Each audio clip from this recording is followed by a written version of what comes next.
এই পানিটা খেয়ে তারপরে ঘুমাও। পানি খাওয়ানোর জন্য এত রাতে আমাকে ঘুম থেকে জাগালে? আগামীকাল সকালে ক্ষমতার লড়াইয়ে তুমি যেন জয়ী হতে পারো, সেই আশায় তোমার মা দোয়া পড়ে এই পানি পাঠিয়েছেন। নাও, খেয়ে নাও। মানুষ খুন করার দোয়া? হ্যাঁ, আজকের এই দিনের জন্য তোমাকে 25টি বছর এই বাড়ি থেকে দূরে রাখা হয়েছিল। এই বাবরনগরের প্রত্যেকটি মানুষ তোমার জন্য অপেক্ষা করেছে। আমি মেয়ে সেজে এতটা বছর এই সৈয়দ বাড়িতে পড়ে আছি শুধু তুমি আসবে বলে, আমার বাবা ও ভাইয়ের খুনিদের তুমি শেষ করবে বলে। কিন্তু আমি একা তোমাদের সেই আশা? এটা শুধু মারুফ ভাইয়ার একার আশা নয় রাজা বাবু, আমার বাবারও ওই একই আশা।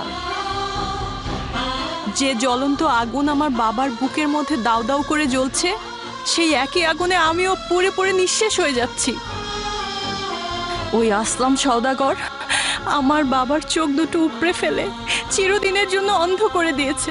তাই তুমি যখন ওদের উপর হামলা করবে, তখন আমার বাবা তা দেখতে না পেলেও ওদের মৃত্যুর আর্তনাদ শুনতে পারবে।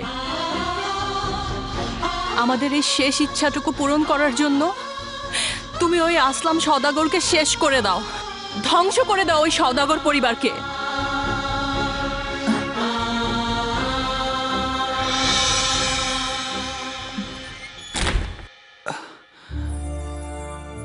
Just a minute.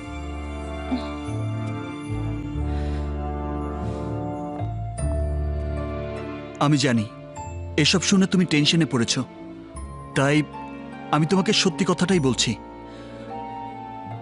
আমি এই বাড়ির ছেলে নই। তোমাকে বিয়ে করার আশায় আমি নিজেকে জমিদার বাড়ির সন্তান হিসেবে প্রমাণ করার জন্যই এই বাড়িতে দত্তক হিসেবে এসেছি। নো, আমি দৌলতের সাথে প্ল্যান করে তোমাকে এই বাড়িতে নিয়ে এসেছি। তুমি? হ্যাঁ রাজা বাবু, অসহায় মানুষের জীবন বাঁচানোর জন্য নিজের জীবন বাঁচিয়ে রেখে তোমাকে লড়াই করতে দেখে আমার মনে এই বিশ্বাস জন্ম নিয়েছে যে একমাত্র তুমিই পারবে এই বাবুনগরের নিরীহ মানুষদের ওই অত্যাচারী সওদাগরদের হাত থেকে রক্ষা করতে। আমার বাবার উপর সওদাগররা সেদিন যে নির্যাতন করেছিল, তার প্রতিশোধ নেওয়ার জন্য আমি চৌধুরী সাহেবকে তোমার খবর দিয়েছি।